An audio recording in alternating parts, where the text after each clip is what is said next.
Inflammatory mediators are the substances that initiate and regulate inflammatory reactions. তার মানে এই mediatorsগুলো হচ্ছে এমন কিছু সাবস্টেন্সেস যারা ইনফ্ল্যামেটরি রিয়াকশনগুলোকে ইনিশিয়েট করে এবং রেগুলেট করে। অ্যাকিউট ইনফ্লামেশনে সবচেয়ে গুরুত্বপূর্ণ মেডিয়েটার্সগুলো হচ্ছে ভেসোঅ্যাক্টিভ অ্যামাইন্স, লিপিড প্রোডাক্টস যেমন প্রোস্টাগ্ল্যান্ডিনস এবং লিউকোট্রিনস, সাইটোকাইনস এবং কমপ্লিমেন্ট অ্যাক্টিভেশনের প্রোডাক্টসমূহ। ইনফ্ল্যামেটরি মেডিয়েটরগুলো বিভিন্ন সেল থেকে সিক্রেটেড হয় এবং প্লাজমা প্রোটিন থেকে তৈরি হয়। এই ভিডিওতে আমরা গুরুত্বপূর্ণ কিছু ইনফ্ল্যামেটরি মেডিয়েটার্সের নাম জানব এবং সাথে তাদের সোর্সেস এবং অ্যাকশন সম্পর্কে জানব। প্রথমে হিস্টামিন। হিস্টামিনের সোর্স হচ্ছে মাস্ট সেলস, বেসোফিলস এবং প্লেটলেটস, এবং হিস্টামিনের অ্যাকশন হচ্ছে ভেসোডাইলেশন, ভাস্কুলার পারমিয়েবিলিটি ইনক্রিজ করা এবং এন্ডোথেলিয়াল অ্যাক্টিভেশন। এরপরেই প্রোস্টাগ্ল্যান্ডিনস। প্রোস্টাগ্ল্যান্ডিনসের সোর্স হচ্ছে মাস্ট সেলস এবং লিউকোসাইটস, এবং এদের অ্যাকশন হচ্ছে ভেসোডাইলেশন, পেইন এবং ফিভার। লিউকোট্রিনসের সোর্সেসও প্রোস্টাগ্ল্যান্ডিনসের মতোই মাস্ট সেলস এবং লিউকোসাইটস, এবং এদের অ্যাকশন হচ্ছে ভাস্কুলার পারমিয়েবিলিটি ইনক্রিজ করা, chemotaxis, leukocyte adhesion and activation.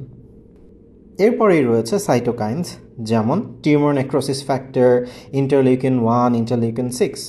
এদের সোর্সেস হচ্ছে ম্যাক্রোফেজেস, এন্ডোথেলিয়াল সেলস এবং মাস্ট সেলস। এদের কিছু লোকাল এবং কিছু সিস্টেমিক অ্যাকশন থাকে। লোকাল অ্যাকশনের মধ্যে আছে এন্ডোথেলিয়াল অ্যাক্টিভেশন, এবং সিস্টেমিক অ্যাকশনের মধ্যে আছে ফিভার, কিছু মেটাবলিক অ্যাবনর্ম্যালিটিস, হাইপোটেনশন বা শক। এরপরে আছে কেমোকাইনস।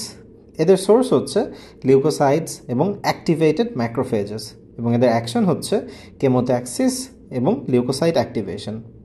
তারপরেই রয়েছে প্লেটলেট অ্যাক্টিভেটিং ফ্যাক্টর। এদের সোর্স হচ্ছে লিউকোসাইটস এবং মাস্ট সেলস।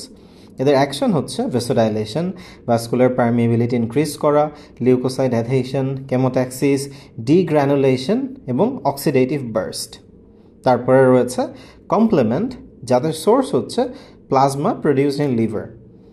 এদের অ্যাকশন হচ্ছে leukocyte chemotaxis and activation, membrane attack কমপ্লেক্সের মাধ্যমে ডিরেক্ট টার্গেট কিলিং এবং মাস্ট সেল স্টিমুলেশনের মাধ্যমে ভেসোডাইলেশন। সবশেষে আছে কাইনিনস, যাদের সোর্স হচ্ছে কমপ্লিমেন্টের মতোই প্লাজমা প্রডিউসড ইন লিভার।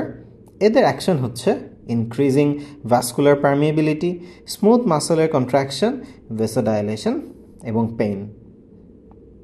আমরা কিছু প্রিন্সিপাল মেডিয়েটার্স অফ ইনফ্লামেশনের সোর্স এবং অ্যাকশন সম্পর্কে খুব সহজেই জেনে নিলাম এই ভিডিওতে।